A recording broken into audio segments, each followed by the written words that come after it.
Pantera, also known as a panther's vagina. Power Metal by Pantera. I was surprised to find out that Pantera was even like a real band before Cowboys from Hell, and I was really, really surprised when I found out that they actually did one album with Phil called Power Metal. Like, that's just the weirdest thing ever because, you know, Pantera, they're like super heavy from the 90s, right? Thrash, groove metal, whatever you want to call it.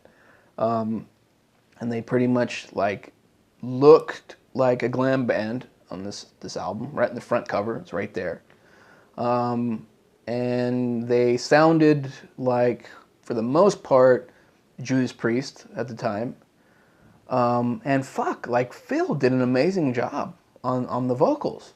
So the sound is nowhere near as good as it would be in a couple of years when they did Cowboys from Hell, and then, you know, obviously the following albums. It starts off with this little ditty called Rock the World,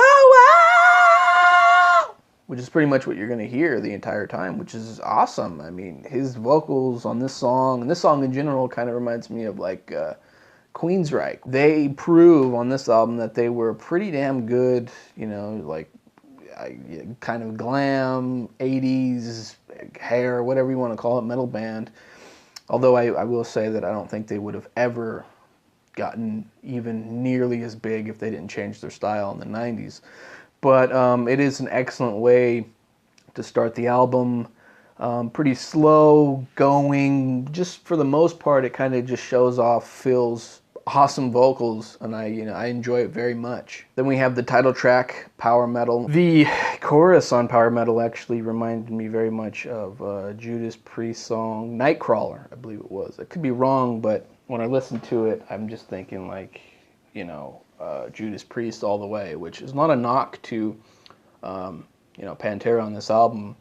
It is an excellent song, you know, it's an excellent title track for the album. And then we get to the third track on the album, We'll Meet Again, which is pure grade A garbage. I mean, this is just like 80s like metal on MTV glam hair bullshit.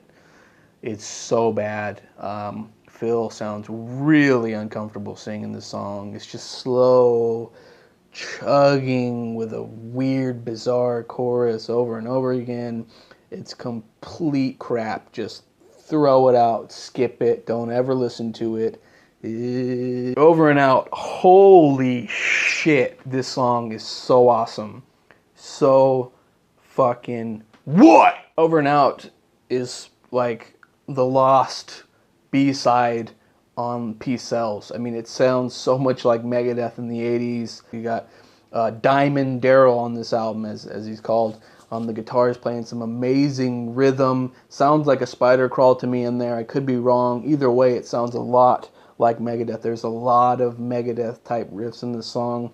The singing's good. The chorus is really catchy. And it has a really, really fast part towards the middle. Vinnie Paul, to my ears, is kind of struggling during this part, but it's still pretty good. Very, very interesting to hear, especially this song. And then we get back to some more 80s garbage, Proud to Be Loud. You could probably already tell from the title that that's just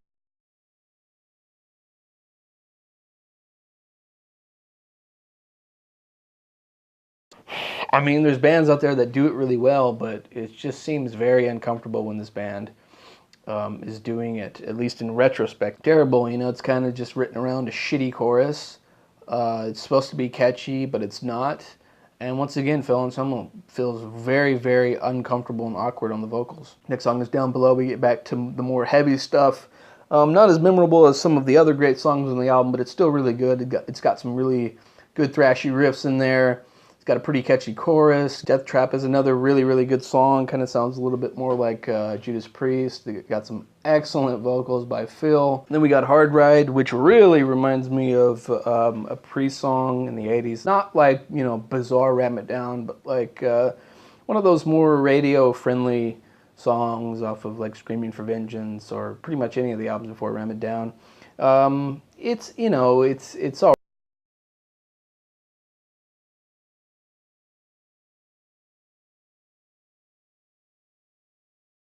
Song of the album, very fast, got the riffs going, got some good double bass drums going, got some good singing going, all of it's going, and it's going fast. P asterisk S asterisk T 88. If you know the meaning behind that, please go ahead and put in the comments below so I can ignore you.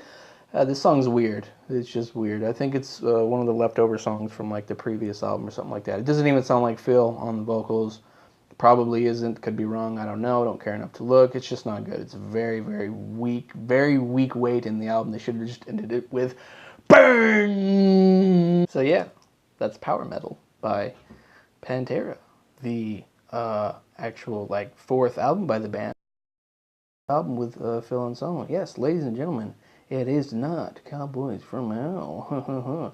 Although I do think that this album is very interesting to listen through, and definitely has some high moments. I do have to say, overall, aside from the fact that this is Pantera, this is a pretty weak album.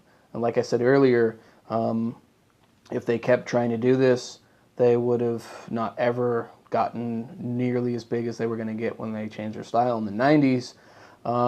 So, I mean, it is what it is. If you haven't heard it, it's probably pretty interesting to go back and to listen to it. You might even find yourself really enjoying some of the stuff on it. But, you know, for the most part, it's quite a weak album. If anything, it just kind of copies a bunch of things in the 80s that worked really well for other bands, but just did not work for Pantera. I'm going to give Power Metal by Pantera a 5.5 out of 10, and I'll see you guys next time on the 10.